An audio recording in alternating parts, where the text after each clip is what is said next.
سورة أنزلناها وفرضناها وأنزلنا فيها آيات بينات لعلكم تذكرون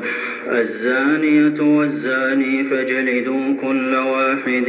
منهما 100 جلدة ولا تأخذكم بهما رأفة في دين الله إن كنتم تؤمنون بالله واليوم الآخر وليشهد عذابهما طائفة من المؤمنين الزاني لا ينكح إلا زانية أو مشركة والزانية لا ينكحها إلا زان أو مشرك وحرم ذلك على المؤمنين والذين يرمون المحصنات ثم لم يأتوا ب4 شهداء فاجلدوهم 80 جلدة والذين يرمون المحصنات ثم لم يأتوا ب4 شهداء فاجلدوهم 80 جلدة ولا تقبلوا لهم شهادة أبدا وأولئك هم الفاسقون إلا الذين تابوا من بعد ذلك وأصلحوا فإن الله غفور رحيم والذين يرمون أزواجهم ولم يكن لهم شهداء إلا أنفسهم فشهادة أحدهم 4 شهادات بالله إنه لمن الصادقين والخامسة أن لعنة الله عليه إن كان من الكاذبين ويدرأ عنها العذاب 4 شهادات ويدرأ عنها العذاب أن تشهد 4 شهادات بالله إنه من الكاذبين والذين يرمون أزواجهم ولم يكن لهم شهداء إلا أنفسهم فشهادة أحدهم 4 شهادات بالله إنه لمن الصادقين والخامسة أن لعنة الله عليه إن كان من الكاذبين ويدرأ عنها العذاب أن تشهد 4 شهادات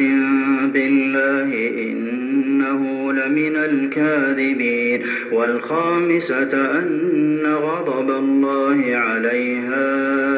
إن كان من الصادقين ولولا فضل الله عليكم ورحمته وأن الله تواب حكيم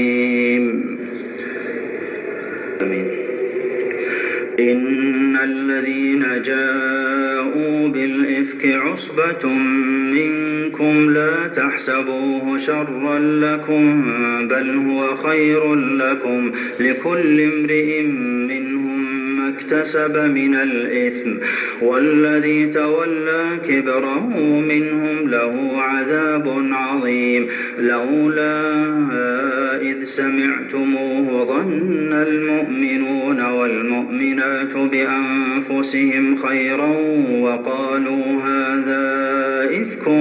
مبين لولا جاءوا عليه ب4 شهداء فإذ لم يأتوا بالشهداء فأولئك عند الله هم الكاذبون ولولا فضل الله عليكم ورحمته في الدنيا والآخرة لمسكم فيما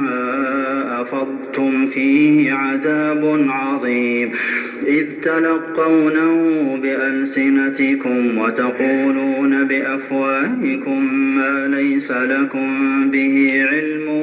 وتحسبونه هينا وهو عند الله عظيم ولولا إذ سمعتموه قلتم ما يكون لنا أن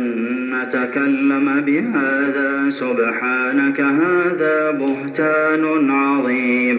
يعظكم الله أن تعودوا لمثله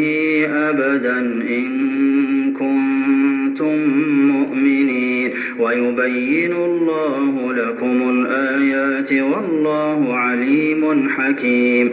إن الذين يحبون أن تشيع الفاحشة في الذين آمنوا لهم عذاب أليم في الدنيا والآخرة والله يعلم وأنتم لا تعلمون ولولا فضل الله عليكم ورحمته